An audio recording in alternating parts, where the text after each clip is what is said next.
안녕하세요. 이번에는 신화콘텍이라는 스마트폰 부품 업체를 소개해 드릴까 합니다. 이 업체가 오늘 시장에서 좀 관심을 받는 건 다른 무엇보다도 오늘 갤럭시 S23이 런칭했기 때문에 그런 거고요. 이제 오늘 오픈박스 이제 행사를 했죠. 그러면서 이제 이 스마트폰의 갤럭시 S23의 여러 가지 기능들에 대해서 시장이 알려지면서 이게 이제 2억 화소 카메라를 탑재하고 있다는 게 또 알려졌죠. 2억 화소면 리들리 스콧 감독도 그 카메라를 갖고 갤럭시 S23 카메라를 갖고 영화를 찍었다고 하는데요. 영화를 찍어도 괜찮을 만큼의 그 화질을 갖고 있는 그런 스마트폰입니다. 대단히 좋은 스마트폰이죠. 근데 솔직히 말해서 일반 개인들이 그렇게까지 필요할까라는 생각이 들긴 하는데요. 그래도 이 스마트폰 업체들은 계속 이 기능을, 성능을 높여가면서 가격을 올리고 있죠. 이번에 갤럭시 23은 처음으로 한 3년여 만에 처음으로 가격을 올린 스마트폰입니다. 그 삼성전자의 프리미엄 스마트폰이죠. 근데 이게 이제 나오면서 관련 부품 업체들도 동반해서 강세를 나타내는데 그 중에서 이 신화콘텍이 주가 상승률이 더 높은 이유는 삼성전자가 런칭쇼를 하면서 이 갤럭시 S23을 소개하면서 함께 삼성전자가 이 미래 XR 기기라는 게서 메타버스를 체험하고 이용하는 데 사용되는 그 기기를, XR 기기를 새로 만들고 있다는 걸 시장에 알렸기 때문에 그렇습니다. 이 신화콘텍은 예전에 그 삼성전자가 만든 VR 기기인 그 기어라는 어쩌다가 이제 부품을 납품했던 경험이 있는 업체입니다. 그러면 당연히 시장에서 삼성전자가 새로 만드는 XR에 대해서, XR 기기에 대해서 관심이 많아지는데 거기에 그 직전, 그 이전에 그 VR 기기였던 기어의 그 부품 업체로 참여한 적이 있는 이 신화콘텍은 당연히 그만큼 시장에서 관심을 받을 수밖에 없는 거죠. 여기다가 이 갤럭시 그 S23도 마찬가지지만 이 C타입의 USB 이 커넥터가 그러니까 C타입의 USB가 아예 표준으로 국가 표준으로 작년 11월 달에 선정이 됐고요. 그다음에 EU에서도 이게 이제 C타입이 이 표준으로 그 선정될 가능성이 높다고 알려져 있습니다. 그러다 보니 당연히 이 시장을 선점하고 있는 신화콘텍 같은 경우는 말 그대로 이제 독과점 업체가 되는 거죠. 이제 뭐 이런 그 커넥터들은 뭐 여러분들의 핸드폰을 다 쓰시니까 스마트폰을 이 타입이 다 다른 걸 느끼실 겁니다. 그 기존의 갤럭시 S22인가요? 21까지는 뭐 앞에 뭐 A 타입이나 B 타입이나 이런 것도 C 타입도 같이 뭐 혼용되고 막 그랬었는데 이 갤럭시 S22인가부터는 C 타입으로 아예 그냥 그 통일이 된 걸로 알고 있습니다. 갤럭시 제품들은. 그래서 여기에 대응을 선제적으로 잘한 이 신화콘텍은 말 그대로 이제 독과점 사업자가 되는 거죠. 왜냐면 단기간에 이거를 그 따라 맞춰서 이 부품 하나를 이제 새로 이제 생산하는 게 쉬운 게 아닙니다.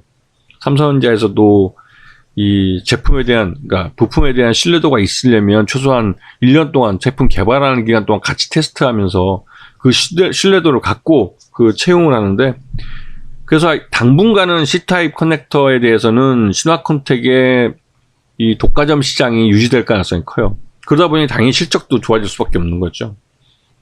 이 신화콘텍은 이 커넥터에 특화된 업체입니다. 휴대폰에 들어가는 커넥터와 디스플레이에 들어가는 커넥터 모두 이제 이 신화콘텍이 제일 많이 납품을 하고 있고요. 제품 비중도 보시면 휴대폰 쪽이 사업 비중에서 42%, 디스플레이가 26%를 차지합니다. 그리고 자동차 쪽에서도 이제 일부 이 커넥터가 들어가고 있고요. 그리고 매출액도 작년에 보면 매출 내용이 그 2021년에 비해서 3분기 때만 316억으로 더 늘어난 걸 볼 수 있습니다. 이게 이제 C타입이 그 국가 표준을 결정되면서 그러면서 이제 매출이 많이 늘어난 거죠. 하지만 뭐 영업이익은 소폭, 이 원가 관리가 이 부품도 원가 들어가는 이제 부품들이 있습니다. 그 부품 안에 또 부품이죠. 그게 이제 가격이 오른 것을 제대로 대응 못해서 여기서 이제 좀 손해를 봤죠.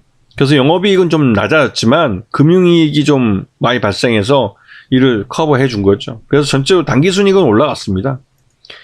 자, 최대주주 지분도 35%니까 경영권은 안정돼 있다고 보는 게 맞아요. 그리고 이러한 업체가 한 20년 넘게 사업을 해온 업체라 신뢰가 있죠. 네, 이 정도면. 그리고 오늘 아까 앞에도 말씀드렸지만 오늘 이 신화컨택이 시장에서 인기를 받은 이유는 이 바로 그 XR 기기를 만든다는 삼성전자가 이 갤럭시 S23을 런칭하면서 그 자리에서 같이 이제 자기 삼성전자가 SR 기기를 새로 만드는데 이 그러니까 퀄컴이 칩셋을 납품을 하고 그다음에 저 구글이 OS를 납품하는 형태로 해가지고 만들고 있다는 걸 시장에다가 알렸죠. 그래서 이제 이런 퀄컴이나 구글 같은 이 전자업종에서 이름이 알려진 대기업들이 참여하는 그러한 제품이기 때문에 어떤 식으로든 XR기기가 조만간에 나올 가능성이 커요. 그리고 나온다면 그 사이즈가 굉장히 클 겁니다. 시장 구조는. 근데 여기에 이전에 이제 삼성전자가 만들었던 VR기기에 부품을 납품했던 경험이 있는 이 신화컨택은 여기 XR기기에도 동참할 가능성이 크죠. 그만큼 이제 부품에 대한 신뢰도가 있기 때문에 그렇습니다. 그렇게 되면 기존에 있던 스마트폰 사업뿐만 아니라 이제 XR 이 사업 분야에서도 매출이 또 발생할 거기 때문에 신화컨택 같은 경우는 시장이 성장하는 그런 효과를 누릴 수 있죠.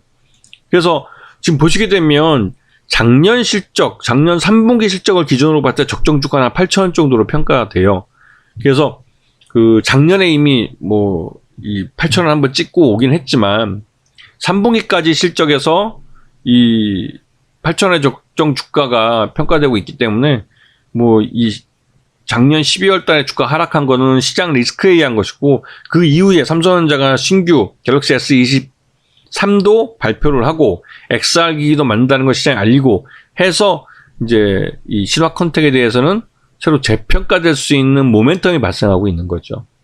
이 결국은 이 갤럭시 S23이 성공하느냐, 그래서 이제 삼성전자의 이 프리미엄 스마트폰이 시장에서 안착을 하고 나름대로 그 뭐 1억대 이상 팔려주는 블록버스터가 될 수 있느냐, 이게 또 달라지죠.